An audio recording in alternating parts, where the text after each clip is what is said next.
Η μόδα πήγε στη ζωή μου πολλά νωρίς. Δηλαδή, πάντα που μητσής άρεσκα μου και τα υφάσματα, έραφκεν η γιαγιά μου. Έπαιζα πάντα με τις κούκλες της αρφής μου, έπιανα τις κούκλες της αρφής μου, έκανα τους καινούρια ρούχα.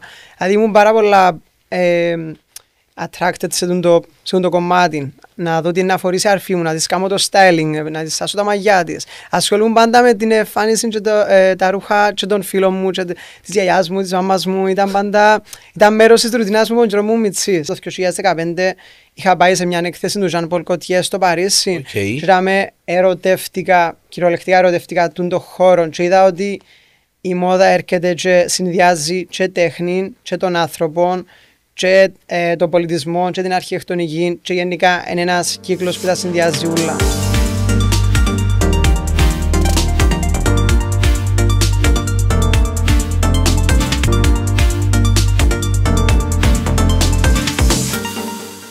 Hi guys, ακόμη ένα podcast, σημερινός καλεσμένος του podcast, δεν είναι κάποιος φοιτητής, δεν είναι κάποιος καλεσμένος ο οποίος είναι επαγγελματίας, εξωτερικός συνεργάτης τέλος πάντων, επαγγελματίας του χώρου, αλλά είναι ένας από τους tutors του Fashion Department, ο οποίος είναι νεαρός, για μένα έχει διαγράψει ήδη μια ζηλευτή πορεία μέχρι στιγμής και σίγουρα θα συνεχίσει ακόμη με περισσότερα επιτεύγματα.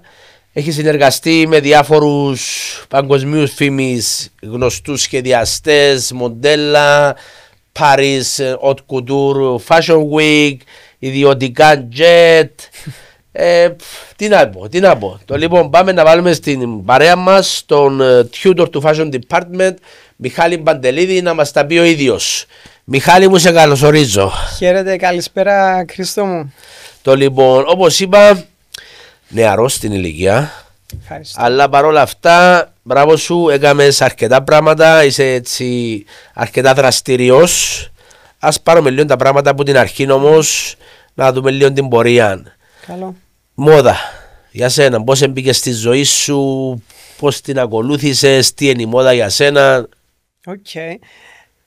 Βασικά η μόδα, τώρα που το βλέπω πίσω, θεωρώ ότι η μόδα πήγε στη ζωή μου πολλά νωρίς. Δηλαδή, πάντα που μητσής άρεσκα μου και τα υφάσματα, έραφκεν η γιαγιά μου. Έπαιζα πάντα με τις κούκλες της αρφής μου, έπιανα τις κούκλες της αρφής μου, έκανα τους καινούρια ρούχα. Δηλαδή, ήμουν πάρα πολλά attracted σε το κομμάτι. Να δω τι να φορήσει η αρφή μου, να της κάνω το styling, να της σάσω τα μαγιά της. Ασχολούμαι πάντα με την εμφάνιση και τα ρούχα και των φίλων μου και της γιαγιάς μου, της μάμας μου. Ήταν μέρος της ρουτινάς μου που μου μητσής. Τώρα, μόδα σαν επάγγελμα ή σαν επιθυμία για επάγγελμα, νομίζω στα 24 μου, 23 μου είχα αποφασίσει να ασχοληθώ με τη μόδα, επαγγελματικά. Άρα τελείωσε το σχολείο, πήγες, έκαμες, ήρθες και μετά λες, εντάξει, τελικά νομίζω ότι το που θέλω να κάνω. Βασικά τελείωσα το σχολείο, πήγα στρατών, είχα μια θέση στο Πανεπιστήμιο Κύπρου για business, για διοίκηση επιχειρήσεων. Ξεκίνησα τους πρώτους 6 μήνες, έκανα τους 6 μήνες, επέρασα όλα τα μαθήματα, εγώ ήμουν τα happy και μια μέρα απλά λέω τους, μ' αρέσκει, θέλω να συνεχίσω.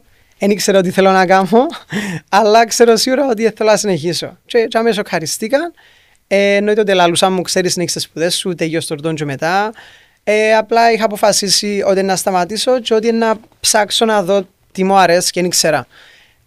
Και μέσα από την τριβή με τη ζωή, ενώ έκανα άλλες δουλειές, ταξίδευκα, πήγαινα σε εκθέσεις τέχνης και μόδας και με ανακάλυψα ότι μου αρέσει η μόδα. Δηλαδή ήταν το 2015, είχα πάει σε μια έκθεση του Jean Paul Gaultier στο Παρίσι και κυριολεκτικά ερωτευτικά τον χώρο και είδα ότι η μόδα έρχεται και συνδυάζει και τέχνη και των άνθρωπων και τον πολιτισμό και την αρχιτεκτονική και γενικά είναι ένας κύκλος που τα συνδυάζει όλα. Σίγουρα.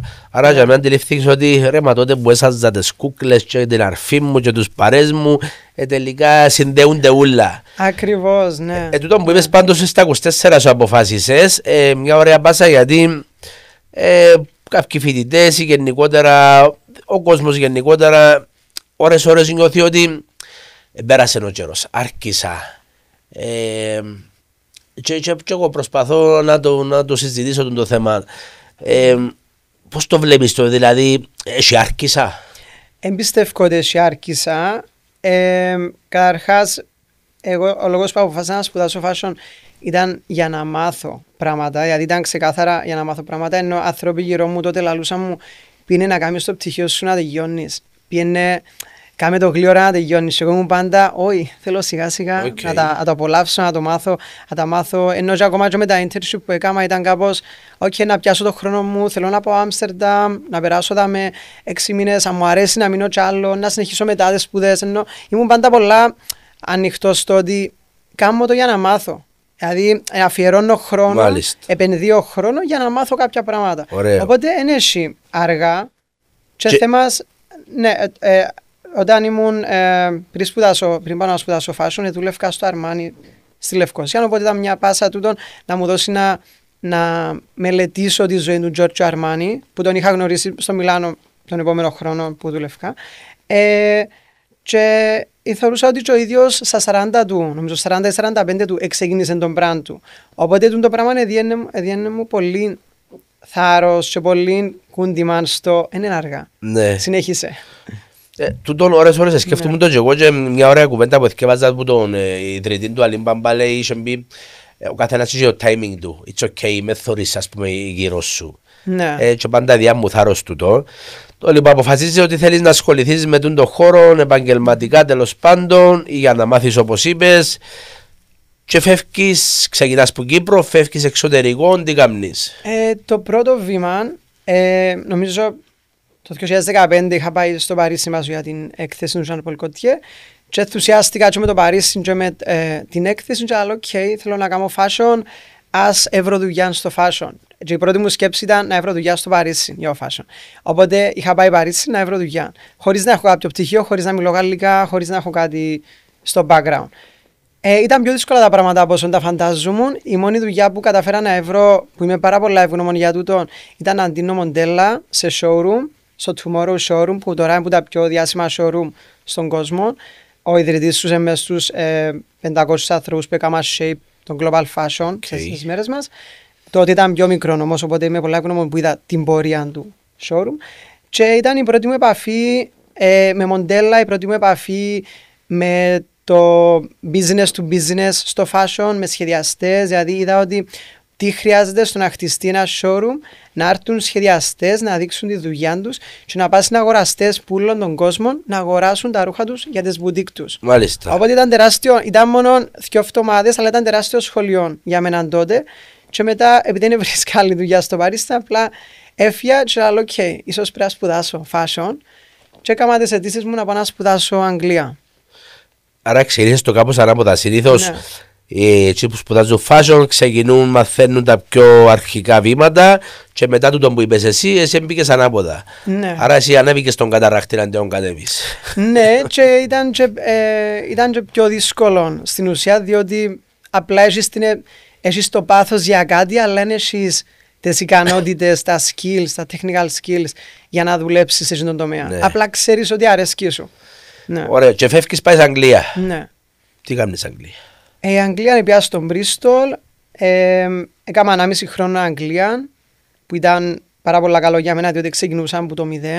Δεν είχα καθόλου background, ούτε GC, ούτε τίποτε, απλά έκανα πορτφολιό στην Κύπρο, ενώ δούλευκα σε άλλες δουλειές, οπότε ήταν πραγματικά από το 0 για μένα. Έκανα 1,5 χρόνο Αγγλία, μετά πήγα μισό χρόνο στο Hong Kong, σαν exchange πρόγραμμα με το πανεπιστήμιο, που για μένα ήταν πάρα πολύ βοηθητικό για μένα, διότι θεωρούσα πώς λειτουργεί η μόδα στην Ασία, και ειδικά στο Hong Kong, σε μια πόλη κράτος που ήταν πολύ διαφορετικός ο τρόπος σκέψης. Στην Αγγλία ανεκουντούσαν μας να είμαστε πιο δημιουργικοί. Στο Hong Kong ήταν ή να είσαι avant-garde designer, Alexander McQueen ας πούμε, ή να έχεις τα skills να δουλεύεις σε εταιρείες. Στο Hong Kong επίες ως φοιτητής, άρα ήσουν σε πανεπιστήμιο ή ήσουν στο industry κανονικά? Επίασα φοιτητής, ήταν μέρος των σπουδών μου. 6 μήνες. Μετά που είχαμε, επία Άμστερνταμ, έκανα την πρακτική μου στην Iris Van Herpen, που ήταν πάρα πολύ ενδιαφέρον. Ήταν τεχνικές που ούτε καν φανταζόμουν ότι υπήρχαν. Δηλαδή η σχεδιάστρια, η Iris Van Herpen, συνδυάζει βιολογία, τέχνη και τεχνολογία και απλά παρουσιάζει τις πας στο σώμα, πας στο γυναικείο σώμα. Και για μέ δουλέψαμε για φορεμάτα για Lady Gaga, για την Βασίλισσα της Ολλανδίας, για την Jennifer Lopez, Michelle Obama. Ήταν πάρα πολλά ενδιαφέρον να δεις πώς τούτοι οι άνθρωποι επιλέγουν τι να φορήσουν σε έναν event και πώς η Iris Van Herpen αναπτύσσει μια συλλογή που το 0 ως το fashion show στο Παρίσι. Μετά δούλεψα με τον Ronald Vanderkamp που μέχρι σήμερα είναι ο αγαπημένος μου σχεδιαστής. Κάνε με τούτους ούλους, είναι τέλος και ήρθες σου, είπες θέλω να πάω να δουλέψω στην Ολλανδία με τους τάδες σχεδιαστές. Παίρνεις, στέλνεις email, είναι τέλος έγινε και η επαφή, η επικοινωνία. Έστειλα email στην Iris Van Herpen, μες στην ιστοσελίδα τους έχουν section που για να κάνεις apply σε δουλειές. Έστειλα email την πρώτη φορά, σαν ήμουν στο Hong Kong, έστειλα email στην Iris Van Herpen και μου απαντήσαν. Και μετά από λίγους μήνες λέω και εγώ, μου απαντήσαν.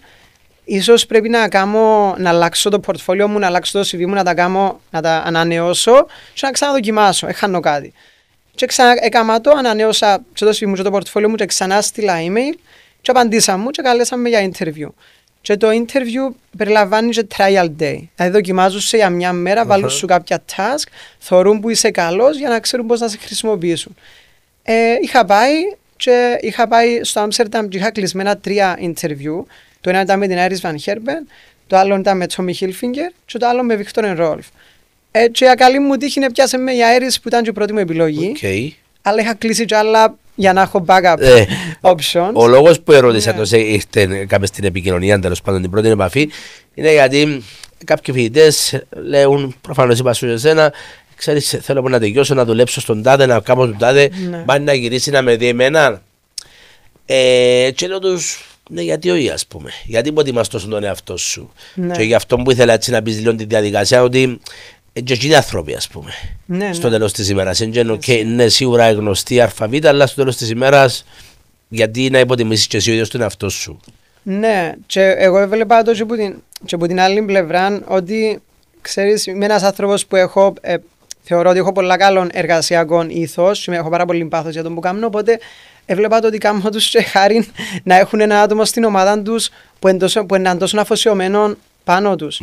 Οπότε, που είναι πολύ δύσκολο όταν είσαι φοιτητής να έχεις την αυτοεπίθεση, να το δυσπουτούν την πλευρά, αλλά είναι το που προσπαθώ εγώ να μεταδώσω στους δικούς μας φοιτητές ότι παιδιά αξίζεται. Ενώ αξίζεται και δεν είναι ότι καμού σας μόνο γίνει χάρη, δηλαδή διάτε τους και εσείς πράγματα. Εντάξει, διάσου τον χρόνο σου. Διάσου παίρνεις, ας πούμε. Τα internship συνήθως από ό,τι ξέρω στο εξωτερικό εμπληρώνονται.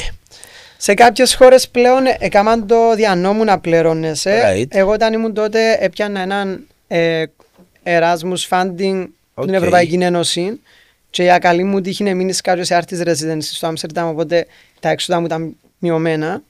Αν δεν τα είχα τα δυο, μπορεί να μην μπορούσα να πάω. Εν πάση τούτο που θέλω να σταθώ λίγο, γιατί πολλές πάλι οι φοιτητές λαλούσουν εντάξει θέλω να κάνω internship και αμέσως στην τάδε χώρα θα πληρώνουμε, άρα πώς να βγάλω πέρα τα έξοδα μου, πώς να καλύπτω τα έξοδα μου. Έτσι, έχει κάποια προγράμματα από την Ευρωπαϊκή Ένωση που μπορεί κάποιος να τα πιάει, να τα ψάξει.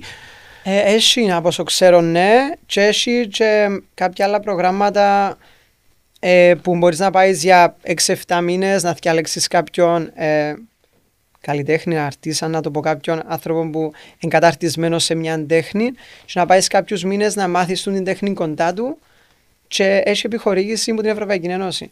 Οπότε καείς, με φοάστε, έχει επιχορήγησεις, ψάξετε το. Με βρίσκετε δικαιολογίες για να μην κάνετε πράγματα, βρίσκετε τρόπους για να κάνετε πράγματα. Και έχει και πληρωμένα internship. Έχει, ναι. Εντάξει, και εγώ τότε ήταν πάντα... Έστω ένα μικρό ποσό. Δεν υπήρχε να σε πληρώνω, αλλά όπως και να έχει, άρα θεωρείς ότι το practice, το internship είναι κάτι που είναι καλά να κάνει κάποιος. Ναι, θεωρώ το must. Θεωρώ το ότι αν θέλεις να δουλέψεις στον χώρο της μόδας, δεν μπορείς αν δεν κάνεις κάποια internship. Είναι καλά από την άποψη ότι εντάξει, πέρα από το πιάνεις εμπειρία, γνώσεις, κάνεις και network, ας πούμε.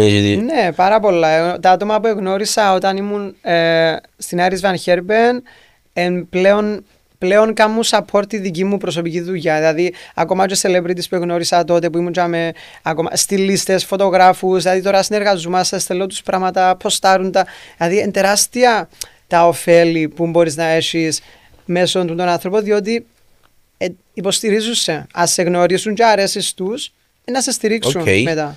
Φεύγεις που την είδεις, πάει αλλού μετά. Στο Ronald Vanderkemp, που τους πιο διάσημους σχεδιαστές στην Ολλανδία, δείχνει επίσημα τη συλλογή του στην εβδομάδα μόδας στο Παρίσι και ασχολείται με την ανακύκλωση. Δηλαδή χρησιμοποιεί μόνο υφάσματα που κάποιοι πετάξαν τα. Μπορεί να επηρεάστηκες? Επηρεάστηκα πάρα πολλά και που πιο πριν μέσω είδα κάποιες ταινίες το Plastic Ocean και σοκάρε με ας πούμε το πόσο waste πιένει στους ωκεανούς και αυτόν επέλεξα και τον Ρόναλντ. Δηλαδή ήμουν συνειδητοποιημένος ότι θέλω να ασχοληθώ με το κομμάτι της μόδας που επηρεάζει λιγότερο αρνητικά το περιβάλλον, διότι να μην το επηρεάζει καθόλου γίνεται. Και αυτόν επέλεξα να προσεγγίσω τον Ronald Vanderkemp, ο οποίος δεν είχε καν θέση internship, δεν ζητούσε interns και είχα του στείλει στο Instagram, στο Facebook, στο LinkedIn πάνω από 6-7 φορές, ώσπου και καταφέρα να με δει και να κάνουμε ένα trial day για να με πιάσει σαν ίντσερ. Έπρεσε μας. Κάνει ρε κουμπαρέλα να δούμε να απνάσει και λέμου. Τούτο μου είπε, λαλή μου, καλώσε για την επιμονή σου. Έμπιανω interns, δούλευκω με interns, αλλά καλώσε γιατί στείλες μουσικές φορές. Οκ. Ακόμα και σήμερα έχουμε επαφή, στηρίζει με πάρα πολλά, έχω το σαν role model. Και για το ήθος του και για τη δημιουργικότητα του, τα πράγματα που κάνουμε. Εντυπωσιάστηκα. Μετά από ό,τι είδα, πάεις καλούς σε private jet, έρχονται πιάνουν σε, παίρνουν σε Παρίσι, είναι τα φάση ρε φίλε. Τέλος έγινε και το contact. Ήμουν στο Παρίσι το 2018-2017, ήταν στη μέση των σπουδών μου, ήταν το καλοκαίρι και συνήθως πιο πριν τα καλοκαίρια δούλευκα Ibiza, τα τελευταία 2 καλοκαίρια πριν πάω να σπουδάσω. Και λέω και εγώ, ok, τώρα τι να κάνω, να πάω να δουλέψω Ibiza σε ξενοδοχείο, απλά για να βγάλω λεφτά ή να πάω Κύπρο ή να κάνω κάτι που να με βοηθήσει στην καριέρα μου. Και λέω, ok, ίσως it makes more sense να πάω Παρίσι. Και πήγα Παρίσι για να βρω δουλειά για το καλοκαίρι. Είχα πάει Παρίσι για το ίδιο showroom που δούλεψα πιο παγιά. Δούλεψα 10 μέρες τσαμέ. Μετά ήβρα internship στο Παρίσι, στο κατάστημα στον Παλμάν για 2 μήνες, οπότε έμεινα Παρίσι για 2 μήνες. Και στο ενδιάμεσο ήταν η εβδομάδα μόδας, η υψηλής ραπτικής. Και ήταν να δείξει τη συλλογή της η Σίλια Γρυθαριώτη. Η Σίλια Γρυθαριώτη είναι από τις αγαπημένες μου σχεδιάστριες στον κόσμο. Είχα το πάρα πολλά όνειρο και να δω τα φορέματα της που κοντά και να συνεργαστούμε. Και είχα τη στείλει μήνυμα στο Instagram. Γεια σας, κυρία Σίλια, είμαι ο Μιχάλης, είμαι φοιτητής, σπουδάζω μόδα. Ήταν να θέλω πολλά να έρθω να βοηθήσω στο show. Είμαι στο Παρίσι, είμαι διαθέσιμος. Θέλω πάρα πολλά να σας γνωρίσω. Και βλέπω ότι διαβάζει το. Και actually, βασικά ερώτησα την εν το show την άλλη Τρίτη, πότε είπα της Ταρουταούλας, μετά ρωτήσεις πότε εν το show. Και άλλη μου την άλλη Τρίτη. Και λέω ότι θέλω πάρα πολλά να έρθω, μπλα και θέλω ότι διαβάζει το και να απαντά. Και μετά ξαναστέλνω μήνυμα εγώ και λέω είμαι στο Παρίσι, είναι τεράστια ευκαιρία, θέλω πολλά να έρθω. Και μετά απαντά μου και άλλη μου, ok, έλα στην τάδε διεύθυνση, η ώρα 4 το απόγευμα. Εντάξει, θυμάμαι ακριβώς, πριν τόσα χρόνια ήταν η ώρα 4 το απόγευμα. Επία εγώ που τις 3-3.30 με καρτερούσα απόξω, μόλις γίνεται 4, χτυπώ το τηλέφωνο, μπαίνω μέσα, πάω, γνωριζούμαστε. Είχαμε πολύ χημία με όλη την ομάδα. Έμεινα και με 4 μέρες μαζί τους μέχρι το show. Ήταν το πρώτο μου show. Το πρώτο μου couture show. Ήταν το πρώτο μου show. Ήταν το πρώτο μου couture show που δούλεψα. Ήμουν έκλαια από χαρά. Στο τέλος πάντα κλαίω στα shows. Που συγκίνηση. Και χτίσαμε έτσι. Ήταν η αρχή μιας ωραίας σχέσης. Και μετά από λίγους μήνες η Σίλια ήταν στο Λονδίνο για τα British Fashion Awards. Και ξανά η ίδια ιστορία. Στο λέγω μήνυμα. Είμαι στον Bristol τη φορά, μπορώ να πιάσω το τρένο και να έρθω. Πέ μου, θέλεις βοήθεια? Και μου είπα, ναι, οκ, έλα, θέλουμε σε. Και έμεινα 3 μέρες μαζί τους, έκαναμε fittings με supermodels στα μοντέλα, Victoria's Secret, ήταν η Cindy Bruna, ήταν διάφορες, θυμούμε τώρα τα ονόματα, αλλά ήταν πολλά ωραίοι άνθρωποι. Και έμεινα μαζί τους και μετά χτίστηκε του τη σχέση και μετά που είχα τα show, άρχισα να τους βοηθούσα. Okay. Κάπως έτσι χτίστηκε. Να τις φέρουμε στο fashion show του τα μοντέλα. Ναι, οκ, και το πράγμα από ό,τι βλέπω πάει και έρχεται όποτε το Haute Couture Week. Στέλνω μήνυμα και πάω. Οκ, wow, εντυπωσιακό. Εσύ επαγγελματικά που βρίσκεσαι, έρχεσαι Κύπρο, σε πήρες την απόφαση, έρχεσαι Κύπρο, να που γίνεται.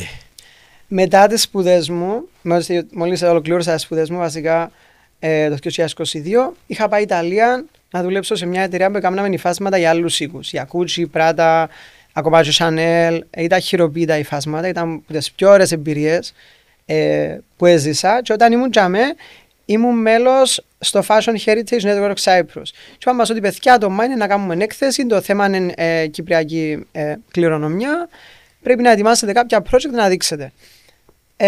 Και εγώ τότε είχα κάποιες φωτογραφίες του παπά μου που μαζεύει ρώθια, είχα τις πας στο κομπιούτερ και άλλο θέλω να τις χρησιμοποιήσω, θέλω να του δείξω με κάποιον τρόπο ότι ξέρεις είμαι ευγνώμων που με έκαμες να είμαι κοντά στη φύση και επειδή ζούμε και σε μια κοινωνία που έχουμε λίγο το toxic masculinity που ελάλουμε να αγαπώ εύκολα, ήταν ο τρόπος μου να του πω ξέρεις αγαπώ χωρίς να σου το λαλώ, αλλά εκτιμώ ας πούμε για τούτα που έκαμες για μένα. Και έκανα μια συλλογή που φουλάρια που ήταν φωτογραφίες των παπά μου να μαζεύει ρώθια mixed με κυπριακά υφάσματα που τα λεύκαρα. Ολοκλήρωσα εγώ τη δουλειά μου στην Ιταλία και ήρθα Κύπρο για την έκθεση και πήγαινε πολλά πιο καλά από όσον το φανταζόμουν. Δηλαδή πουληθήκαν όλα, μετά παραγγείλα άλλα, πουληθήκαν όλα, παραγγείλα άλλα, πουληθήκαν όλα. Δηλαδή άρχισε να γίνεται business. Okay. Ήταν art project. Δηλαδή ήταν on the side art project το με τα φουλάρια. Και μέσα από τη βοήθεια του κόσμου, δηλαδή αν δεν ήταν ο κόσμος να τα αγοράζει και οι δημοσιογράφοι να γράψουν άρθρα και να γίνουν τα πράγματα, θα γίνουν τίποτε. Εντάξει, σίγουρα. Ναι. Ο καθένας μόνος του μπορεί να κάνει κάτι. Ναι. Και μετά από τούτο μπαίνεις σε άλλα project, κάνεις άλλα φουλάρια τελευταία, πριν λίγους μήνες κάτι έκαμες με τον βυθό της θάλασσας, σε ένα ξενοδοχείο στη Λάρνακα. Τι γίνεται, κάθε ναι. πώς λες, εντάξει τώρα να ξεκινήσω να κάνω κάτι ας πούμε, έχεις ας πούμε κάθε σεζόν κάνεις κάτι ή μπορεί να περάσει αρκετός χρόνος να μην κάνεις κάτι και να πεις εντάξει τώρα είμαι έτοιμος, ήρθε μου έμπνευση να κάνω κάτι άλλο. Ναι, πολλά ωραία ερώτηση. Βασικά πέρσι που ήμουν Κύπρο και ασχολούμουν μόνο με το θέμα με τα φουλάρια, έκανα 3 συλλογές που συνήθως είχα μες στο μυαλό μου πιο πολλά να κάνω μια κάθε χρόνο, αλλά έτυχε βασικά και ήρθαν οι συγκυρίες τέτοιες, έγινε η συνεργασία με τον Βυθό, που ήταν συνεργασία με τον Αλέξανδρο Παπαντρέου, τον φωτογράφο που βγάλει φωτογραφίες στο Βυθό της Λάρνακας, έπιασα εγώ τις φωτογραφίες, έκανα κολλάζ και ευκήκα σε κάποια σχέδια που ετυπώθηκαν και σε αλουμίνια και μπήκαν στο Βυθό για υποθαλάσσια έκθεση τέχνης που ήταν πάρα πολύ ωραίο project. Και παράλληλα ξανά έγινε φωτογράφηση των σκουπιθιών. Ήταν το πρώτο project που είχα κάνει, ήταν φωτογράφηση των σκουπιθιών. Πέρσι έγινε το number 2 ας πούμε, φωτογράφηση των σκουπιθιών. Έγινε πάλι μια μικρή συλλογή που σκουπίθια. Και παράλληλα έγινε και μια άλλη συλλογή που ήταν από πόρτες της Παγιάς Λευκωσίας, που ήταν εκείνο που μου έφερε να με βάλουν cover σε περιοδικών στα κατεχόμενα. Okay. Που ήταν και σοκαριστικό διότι δεν το βλέπουμε συχνά να βάλουν Ελληνοκύπριον cover και να προωθήσουν τη δουλειά του.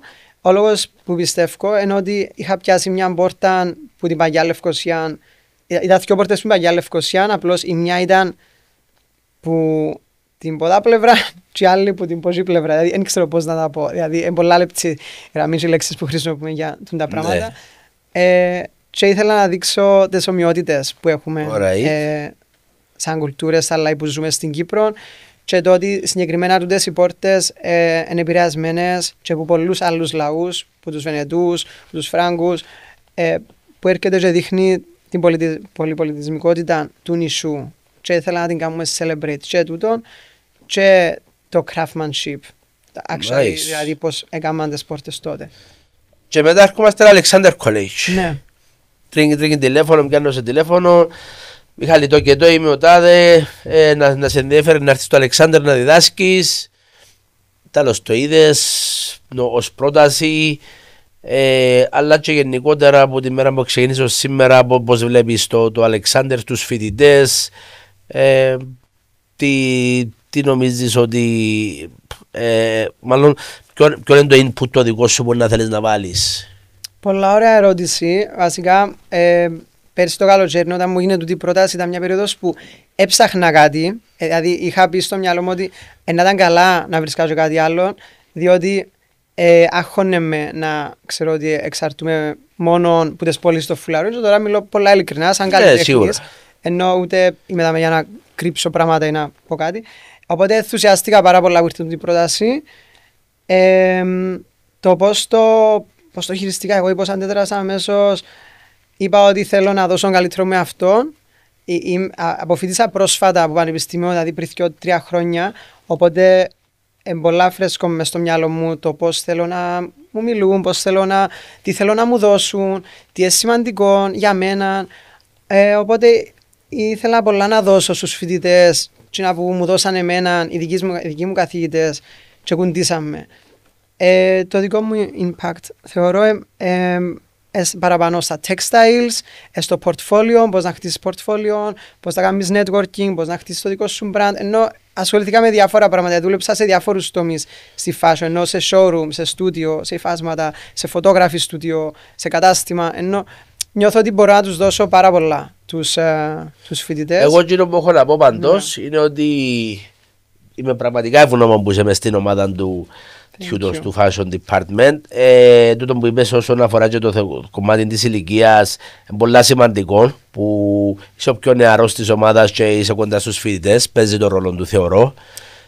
Αλλά και από την άλλη είσαι έτσι αρκετά δραστήριος, έχεις τα contacts, φέρνεις guest, κάνουν lecture, θέλεις να δώσεις, δηλαδή εκείνο που έπιαες γενικότερα στην πορεία σου μέχρι στιγμής, θέλεις και εσύ να το δώσεις πίσω, και επειδή είναι φρέσκο ακόμα, στο πούμε χρονικά για σένα, θεωρώ ότι θέλεις να το δώσεις και εγκαλώνει και όπου είπες πριν και έχεις ήθος στη δουλειά σου. Thank you. Ναι, έτσι νιώθω βασικά. Νιώθω ότι βλέπω τον εαυτό μου μέσα, ένα άτομο που θέλει να μάθει πράγματα και θέλει να κάνει το πάθος του. Επειδή άμα μιλούμε για μόδα, μιλούμε για πάθος, είναι κάτι άλλο. Οπότε ισχύει. Ναι, και χαίρομαι πάρα πολλά επειδή νιώθω ότι έχουμε φοιτητές στο πανεπιστήμιο που πραγματικά έχουν πάθος και αρέσκει τους τον που κάνουν, και αυτό είναι πάρα πολύ ωραίο. Δηλαδή είμαι πολλά ευγνώμων για τους φοιτητές μας. Nice. Το λοιπόν, Μιχάλη, πραγματικά σε ευχαριστώ. Έτσι ήθελα να κάνω μια κουβέντα μαζί, ένα podcast μαζί, να πεις τα δικά σου, να ακούσει ο κόσμος παραπάνω την πορεία σου, αλλά και όσοι ενδιαφέρονται και για το κολέγιο, να δει, θα σε στηθούν οι καθηγητές τέλος πάντων. Από εκεί και πέρα νομίζω μόνο προς τα πάνω προσπαθούμε να πιένουμε, να εξελισσόμαστε, λάθη κάνουμε, αλλά που από τα λάθη που μαθαίνουμε. Thank you so much, all the best, και θα τα πούμε στη συνέχεια. Thank you, bye guys, ευχαριστούμε.